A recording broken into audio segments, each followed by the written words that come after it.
Welcome back to the Dry Fire Journal. This is day 125, and today we're going to use my daughter's hair tie to talk about how our eyes and our sights work as we transition from target to target. I think this is something that's very helpful to think through no matter what level of shooting you are at. So let's get to work and see what happens.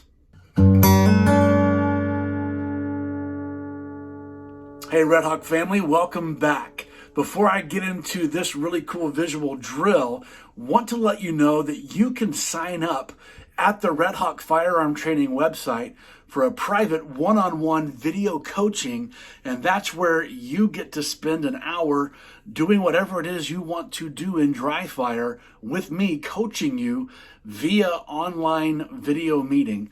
And we get to set some goals for you, and we get to talk through your mental processes, and we get to talk through what kind of questions you have about this and what kind of questions you have about yourself.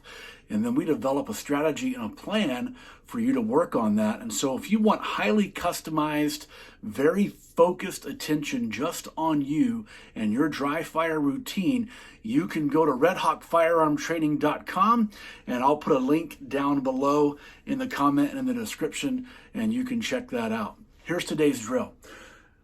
Sorry for the edit, I had a coughing fit. Here's today's drill. The problem that we are trying to address is trying to figure out for your eyes and your sights, by the way, totally barrel blocked Mark 23, nothing in the magazine well.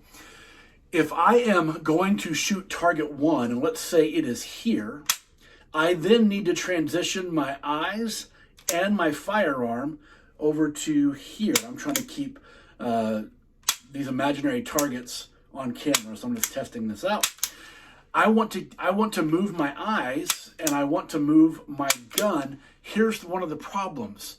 One of the biggest issues is if we fire our second shot, confirm it, and then follow our gun like a turret all the way over to shot 2. That's incredibly slow and not very effective.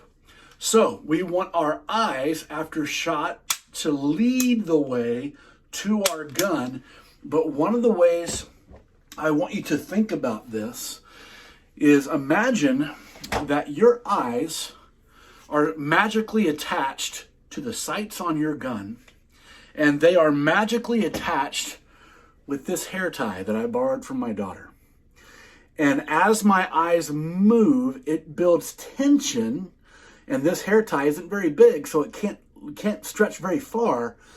So as my eyes, as I press the shot on target here, my eyes begin to move, but it drags my front sight along with me. So I want you to think about the distance between your eyes, and I'm going to get forward to the camera. You won't see my gun, but I want you very well. I want you to think about your eyes, and do they dart over and then your gun has to swing? I don't know if that is as effective. I'm going to back up a little bit. As this. I'm going to do it slowly so you can see it. As firing my shot, having my eyes move, and having my sights move with it. Let me try it again. I'm going to go the other direction. Fire my shot, my eyes move, my gun follows, but I want to really use this analogy of as my eyes move, my gun goes with it. Notice they're not on top of each other, but just slightly behind. If you haven't thought this through, I believe this is worth your time to put in maybe a significant amount of time in trying to work on this. You can hang a dry fire target like that up on your wall.